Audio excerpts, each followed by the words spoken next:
Okay, Peter, are we good to go? Yeah, you're good to go. Okay. 5, 4, 3, 2, 1.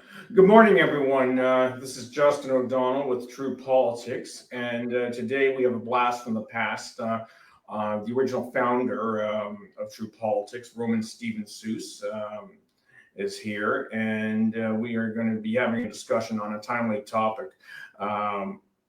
Indigenous reconciliation, especially steps that are being taken in the Niagara area to that end. Steve, welcome back. It's a pleasure, as always, to have you on here.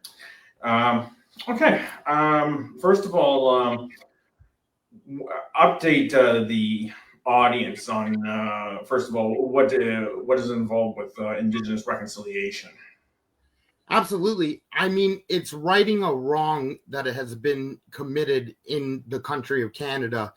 And Indigenous reconciliation is super important because we are addressing the dark legacy of colonialism, residential schools, systemic racism and discrimination.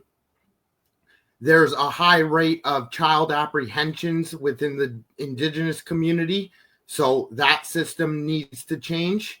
And I'm fighting really hard for these topics because I brought a motion forward to Niagara Falls City Council. Now it was referred to staff so that staff could consult with the NRNC and the FENFC, the two Indigenous centers in Niagara, to get their opinion. But I've been working with them for years. I've spoken to them. I've attended their events, and to a meeting with Ontario Health for a mental health Indigenous crisis unit within the Indigenous community in the Niagara region. Okay. This is clearly like a cause that's very near and dear to you. Tell us, what has motivated you to take up this very worthy cause here? Well, I'm a Métis person on my paternal bloodline, my paternal grandfather's bloodline. So that's a big driver to why I do what I do. My family name is Millette. So that's one portion of it. But the other portion of it is that Indigenous reconciliation doesn't get a lot of attention from local politicians. I mean, Welland, city of Welland, where I live, isn't even doing events for Indigenous reconciliation. They couldn't even get anybody to apply for a ceremony to unveil Indigenous art on every Child Matters Day or Orange Shirt Day. So that's a problem right there. We need to increase the participation. I was the keynote speaker in Pelham one year for Indigenous Veterans Day, honoring our fallen Indigenous soldiers, men and women. So that was a great event to partake in. But there needs to be more done on this file. I mean, that's why I've been so vocal about an Indigenous treatment center. The federal government funds Indigenous treatment centers all over the country, but Niagara doesn't. Okay, maybe explain to the audience what kind of a treatment center this is that you have in mind. Like what services it would provide, like say like above and beyond. Like I'm assuming the primary objective is substance abuse, prevention and treatment. Yeah, because Indigenous people are disproportionately affected by the issues of mental health, homelessness, and addiction. This would be a culturally appropriate service because Indigenous people are the masters at wellness and healing. We've been doing it since Canada's inception, generations upon generations before Canada's inception as well. So we have that knowledge. We have techniques such as the sweat lodge, such as ceremony, and those healing strategies are very important because it brings people together within the Indigenous community, but we also want people outside of the Indigenous community to participate as well. This is how change is made. If we don't have the support of the politicians, then we're not able to access provincial, federal, and municipal funding that is crucial to our existence. our very existence. I mean, what we've seen in Canada over generations is the genocide of Indigenous people, and we only remain 5 million strong. So this is important. Our suicide rate is 3 times higher for Indigenous people than non-Indigenous people, twice as high for Métis people. But when you ask me about motivations as to why I do what I do, it's because as an Indigenous person, I've been targeted. I've been the victim of systemic racism and discrimination. I've lived through it. Yeah, could you give us maybe some examples of attitudes or incidents that have occurred to you as a Métis? Absolutely. I mean, ignoring Indigenous reconciliation motions is one of them. That happened in Pelham. I mean, with the police, that's another matter.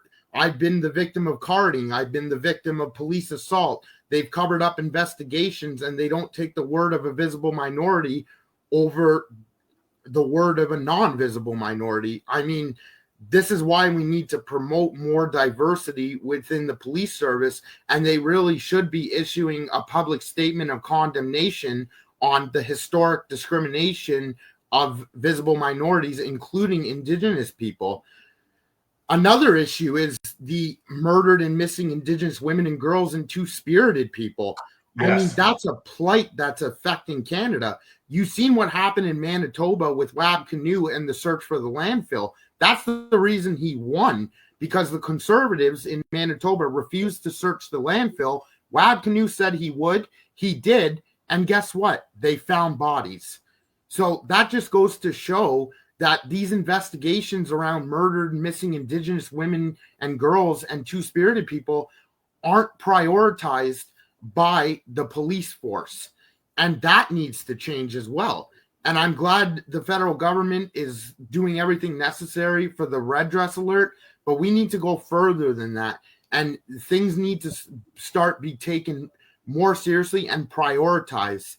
Another big issue is the Indian Act itself. We want to talk about systemic racism and discrimination.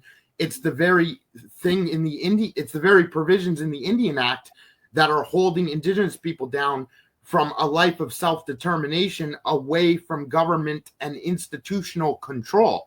It literally states in the Indian Act that we are mentally defective.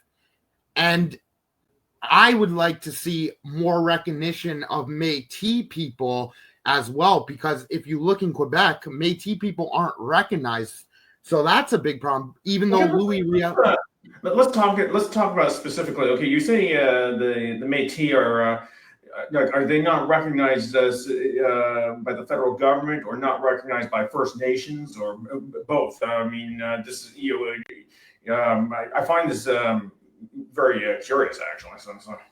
Yes, so Métis people do not fall under the Indian Act. So when we're talking about support that was given out to Indigenous people, the Métis people weren't included. And of course, as I said before, they're not recognized in Quebec. So my family is from Quebec, and Louis Riel's family were from, it's thought to be that Louis Riel's family were originally from Quebec on his mother's side.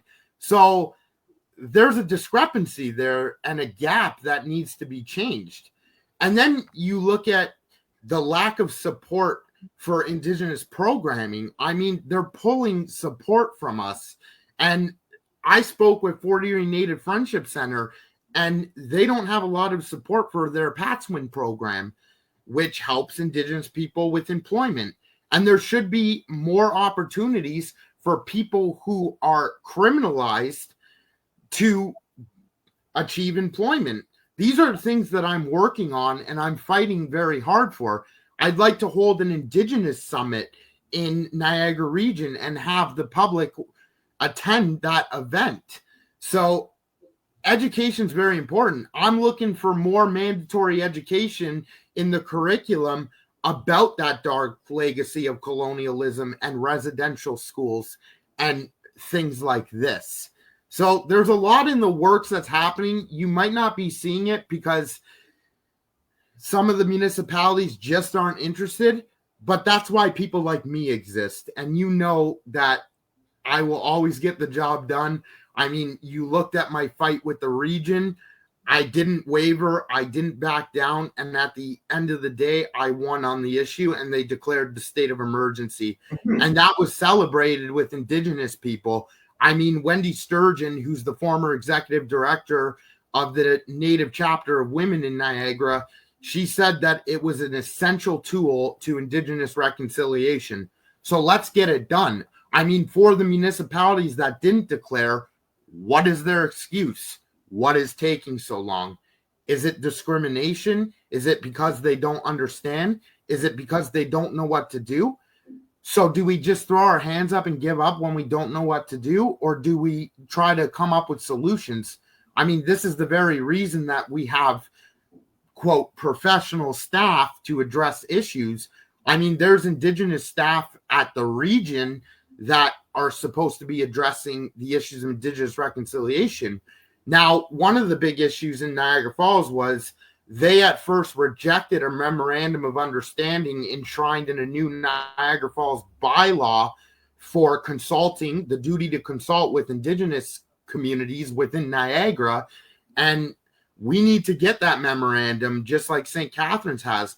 But the memorandum needs to be respected and actually utilized so that we have spell out for everyone. Pardon me. Like this memorandum of understanding. Like, what are the key aspects or points that are in it? Just explain to the audience. Sure. I mean, once again, it's the fact that you consult the Indigenous community on important policy. A great example would be the state of emergency on mental health, homelessness, and addiction, given the disproportionate rate that Indigenous people are suffering from these issues. So with that, we allow the Indigenous community to delegate, to write into council, to have their say, and set up consultation, meetings with the Indigenous community. I mean, I think Lori Lococo's motion in Niagara Falls had some gaps because she mentioned NRNC and FENFC as two parties that needed to be consulted on it, but you have the Niagara Region Métis Council, you have NEPAM, who does the Indigenous Employment for Youth, you have Niagara Chapter of Native Women. So there's a lot more Indigenous agencies that need to be consulted. The Indigenous Diabetes Health Center is another good example. So this is how the memorandum of understanding. It's not like too many leaders, not enough followers. At the end of the day, it's well, I mean, leaders are good, right? Indigenous leaders. They are, but you've got to have if you start to have too many, it starts leading towards chaos. Like what I like to use is being a Trekkie analogy. You can't have a co-captaincy on the Enterprise. It just isn't going to work. There has to be one commanding officer who is accountable and who speaks for the entire crew at the end of the day. And it sounds like this is pretty much like you need one organization, and even an umbrella organization, just to be the focal point at the end of the day. Otherwise, at least from my perspective, it can lead to chaos.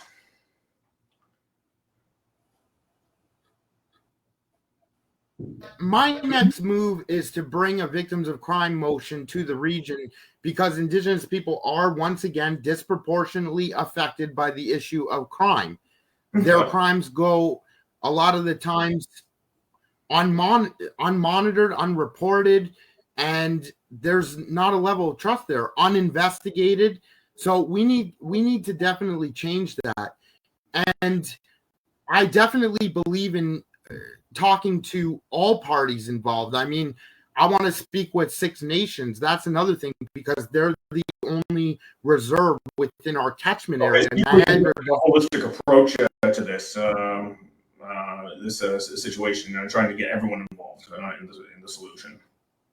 Yeah, I mean, a holistic approach is needed, and we need people to start voicing their opinions in the Indigenous community, everyday Indigenous people.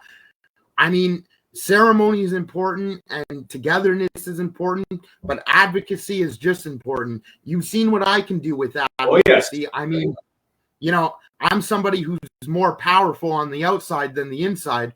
I'd imagine if I was a politician, I'd be subject to several integrity commissioner complaints because I'm controversial and because I'm outspoken. But the reason why I'm controversial, I'll never understand. I'm a healthcare advocate. I mean, that shouldn't be controversial. Everyone needs healthcare. It's a human right, or should be at the very least. So, I mean, this is what's important to our community. If you look at what's important, it's fiscal responsibility, it's crime prevention, it's things like Indigenous reconciliation, responsible development, and healthcare. These are the issues that are impacting residents. Okay. You've mentioned some of the local politicians and the administrative staff. Now, do you feel that maybe some of the reasons, one of the reasons that they're, stonewalling, for lack of a better term, is that could it be a case of, okay, if we just avoid or ignore this problem, we don't talk about it, then there, in fact, is no problem, and it would just go away. Is that how you feel it? They may be. Is that? Sorry, I haven't had my traditional 8 cups of coffee this morning, but do you feel like that's a tactic that's being used here? Well, you're explaining a tactic that has been used since the inception of colonialism. Ignore the issue, bury it. Indigenous people don't matter. That's what some people still believe. It's paternalism, it's racism. You look at the legislation and you got to ask yourself, why is this happening? And the only way that we can change it is by using our voices, by telling our stories. I mean, Indigenous people are great storytellers. We have many great experiences to share, and we need to continue to do that. One of the big things that I would like to do is feature Indigenous art around City Hall, and that's a form of education within itself, creating an environment where Indigenous people feel welcome to enter that space. It becomes a safe space for Indigenous people. It shows that, yes, you are family, you are welcome, you are community. So there's a lot we can do. Now, I would be remiss if I didn't talk about the fact that I put an application to work at the NRNC. I put in applications to serve as Indigenous trustee for the DSBN. So if you don't mind if I get into that, appreciate that. Okay, yeah, go ahead. It's this is your interview, and I think we would all be interested in hearing this. And so, yeah. Yeah. Okay. Perfect. So I applied for Indigenous School Board trustee. Now, the provincial government stated that they were not able to support an Indigenous School Board trustee seat because we don't have a reserve in Niagara. But I question that because we still have Indigenous people in Niagara. So that's a big thing right there. And so the DSBN, who retain the right to do what they want with their operations, they said, we're going to approve the seat. Now, it's up to NRNC and FENFC to put up a name, but it's been almost a couple years to my knowledge. So we need to get that moving because we can't stifle Indigenous reconciliation at the school board. Indigenous reconciliation needs to take place on all levels of government, in the reserves. You've seen many reserves declare my emergency on mental health, homelessness, and opiate addiction. So these are all next steps. It's what we can do to achieve a result. And okay. Sorry, go ahead. No, by all means. Okay. Now you mentioned, just to rewind a bit, you mentioned that the ball is really in the court of these two local Indigenous organizations as far as putting forward a name. Why have they been so reluctant to do so? Like, what's the situation going on there? Like, I'm kind of curious as to what the reason is. I mean, there's two reasons. One is difference of opinion in terms of who they may put up. So that could be one of the reasons. Of course, I'm going to take a shot in the dark here. I don't speak on behalf of these agencies, but it could be a difference of opinion.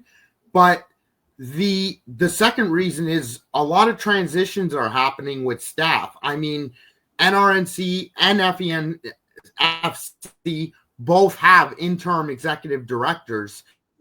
NRNC has been through 3 executive directors so far.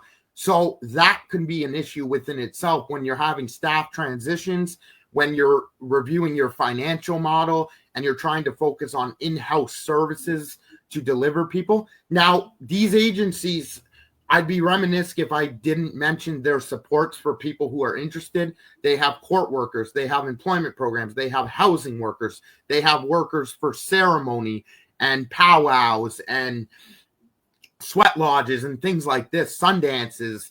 So, I mean, these are all great programs that they deliver to the community. And I really encourage the community to get out to those events and really feel that sense of love and belonging, because we are an accepting people. We accept LGBTQ2S plus people. We accept other visible minorities because we know their plight, and we just accept everybody, and that's very important as well.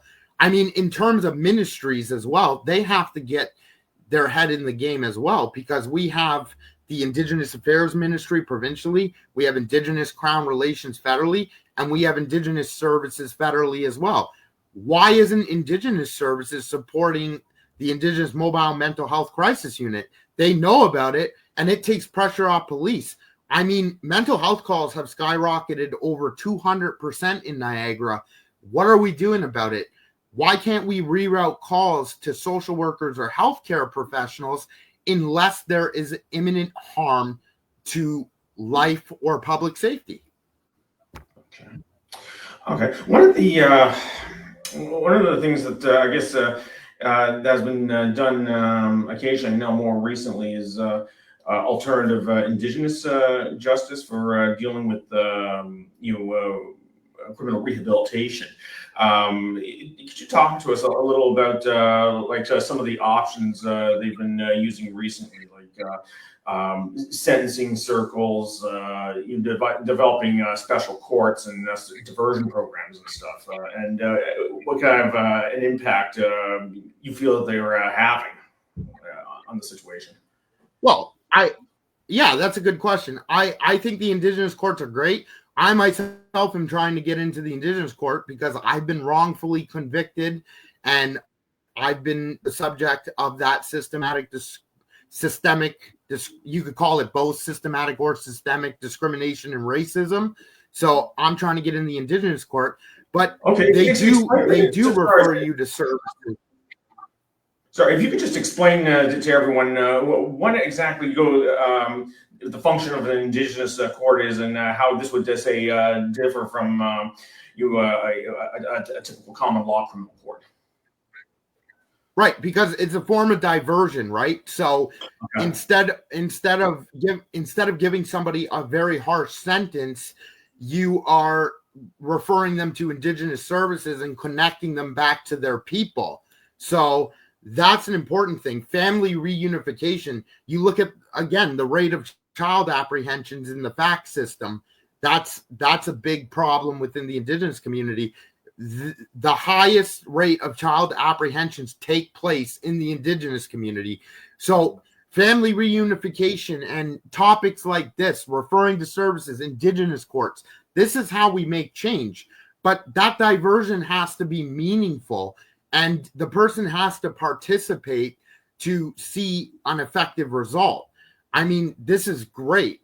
One of the problems is, though, that, I mean, you look at the case of Buffy St. Marie. I mean, there's a lot of people who parade around as Indigenous, and that's not right. It's not ethically right. So they have to make sure that people who are participating in these programs are truly Indigenous, because I've been approached with stories that there are people who are non-Indigenous who are using the Indigenous court because of the leniency. Yeah, and I would also imagine that especially like if you're with a band that's recognized by the First Nations, you're tax exempt, and you would also get automatic tuition for post-secondary education. So yeah, like having that status would be very advantageous, and I can see why some people are trying to fraudulently pass themselves off as Indigenous. Well, one of the problems with the reserve system is, I mean, there are Indigenous people who are proponents of the reserve system. Don't get me wrong, but it's considered crown land. So you see that government and institutional control when we don't even own our own land. We were the first pillars of the land. We cultivated the land. We created the conditions for people to live on the land and off the land. So, like, why don't we own our own land? It was ours in the first place. Yeah, it's kind of ironic because, like in historical research I've done, like history was one of my majors in university, and the irony is that the apartheid system that was used in South Africa was based on the reserve system that was set up in Canada. Yeah, it's unfortunate. Yeah, I mean, that's a pretty frightening legacy. It's certainly one I don't think any Canadian should take pride in. And one of the other pillars that I'm working on that I failed to mention in my previous comments is preventative drug education. That's another one. Niagara Region voted for a partnership on this issue with the school boards and post-secondary institutions. Staff said, we're never going to implement the motion. Is it staff's directive and decision to get to not implement motions, or should the will of council be respected? I know what it says. I know what it says in legislation, and I know what it says in policy. So, I mean, that's so basically it's come down now to a conflict between the elected officials versus the mandarins. So. Well, I mean, I don't consider it a conflict. I consider it as lack of follow-up from the politicians and lack of accountability on staff's part. Well, basically, the left hand. What I meant was that the left hand, at best, doesn't know what the right hand is doing, or if they're just faced with, a civil service or officials that are just going to be deliberately ineffective and just not carry out the wishes of either the public or the elected officials. That's a problem. It's very possible. Yeah. Do you have any other questions for me, Justin? I'm an open book, and you're free to ask. Oh, geez, we got a fair bit. Okay, I've got a couple more questions. Are you? What would you? What you have some examples of, say, like alternative health treatment that can be given to members of the Indigenous community in the Niagara? Like you've mentioned things like sweat lodges and early intervention treatment. You cut out there. Sorry. Yeah, you cut out there. You cut out there pretty bad, but that's okay. That's technology and the internet for you. It's the poison apple, but that's okay. I think you're asking about technology's great when it actually works. Alternative health approaches. Well, I mean, you have the Indigenous Diabetes Center. That's a great example of an alternative health approach. Okay, to explain about that. It's talk a little bit about that. Right. So you have healing circles. You have traditional medicine. You have your cedar. You have your sweetgrass, and you have your tobacco, and you have your sage. So you have your four medicines. The Indigenous people love to smudge. So that's something I've done. Métis people also love to bead. I'm getting pretty good at it. So that's another thing. It's a good therapy as well. I mean, the Indigenous Mobile Mental Health Crisis Unit is an alternative approach to traditional services because it incorporates Indigenous healing into it. I mean, we have during sweat lodges, we throw strawberries in the fire. That's kind of fun. The heat feels good when you have the grandfather stones come in and then you yell Bishishomi, you say Bishishomi, you're thanking them for, putting those grandfather stones in the sweat lodge. We had to carry some people out of the sweat lodge by their feet, and that's tradition as well. You have to do that. So, I mean, there's all kinds of things. People would have a lot of fun if they took place in these ceremonies. And when you're doing a smudge, you're smudging on your heart, and you're doing it on your eyes, so your eyes are clear and your ears are clear, on your back. It's a very important tradition in Indigenous culture. Okay. Let me ask you. No, it's safe to say that as far as for purposes of religious beliefs, Indigenous are they're more of a spiritually based people. Which is fun, but you've also got other Indigenous who belong to more, traditional religions, such as, like the Catholic Church and other organizations. Where would there be a common ground between the two? Like, has this ever caused conflict within the community? And if so, like, is there a midway point? And I'd be interested in hearing that.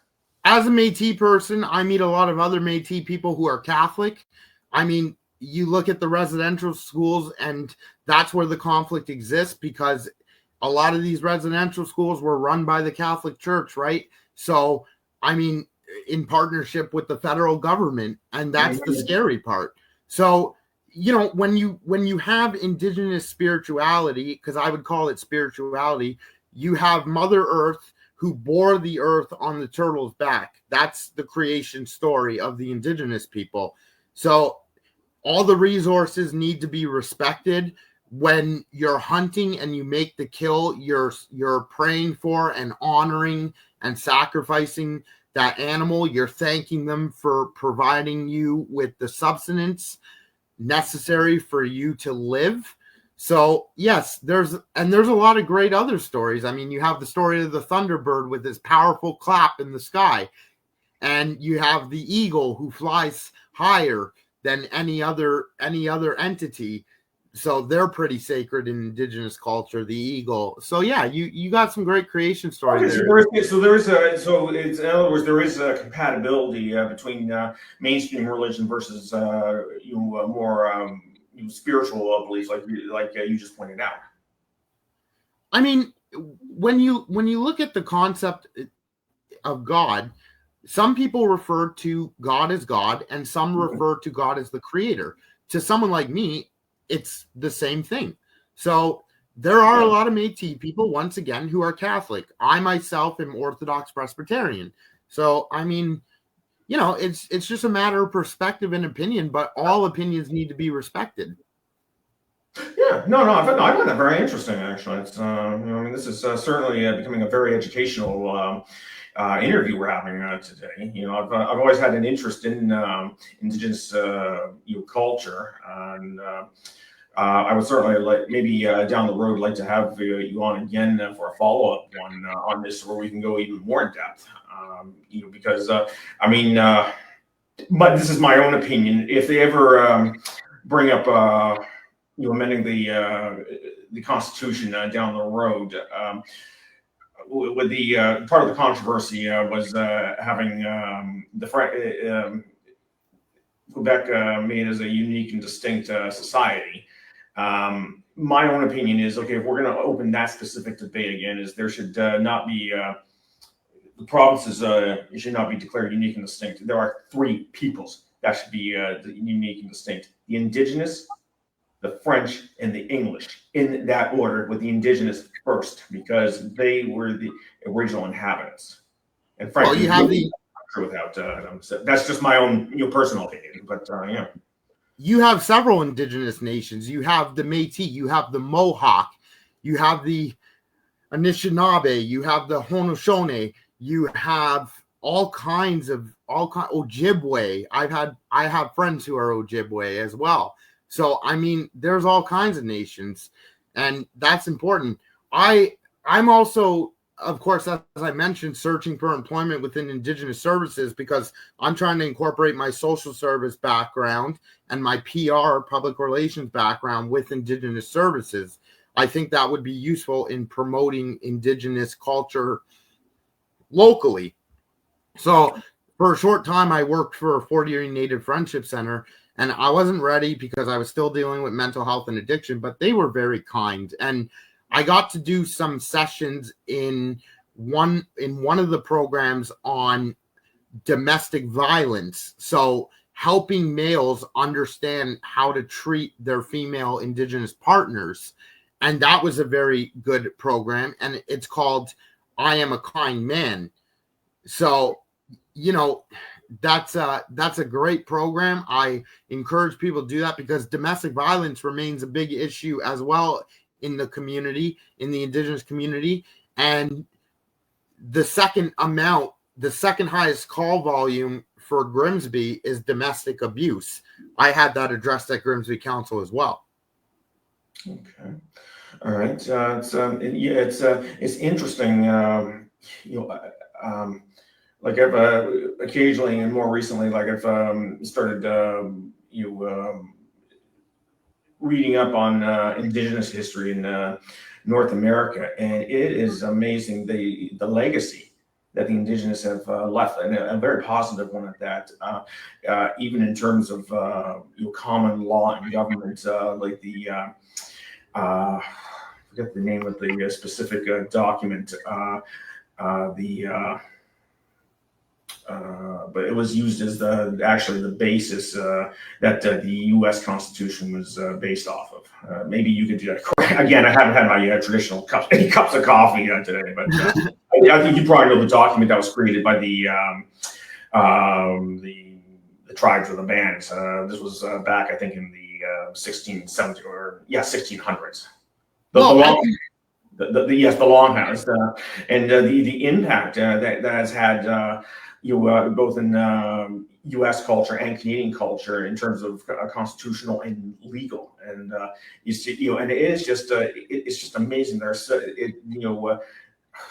this is a culture that has had such a positive impact in so many ways, and a lot of people, non-Indigenous, at best they just take it for granted, or worst case, they are just utterly ignorant, and that's sad. And I can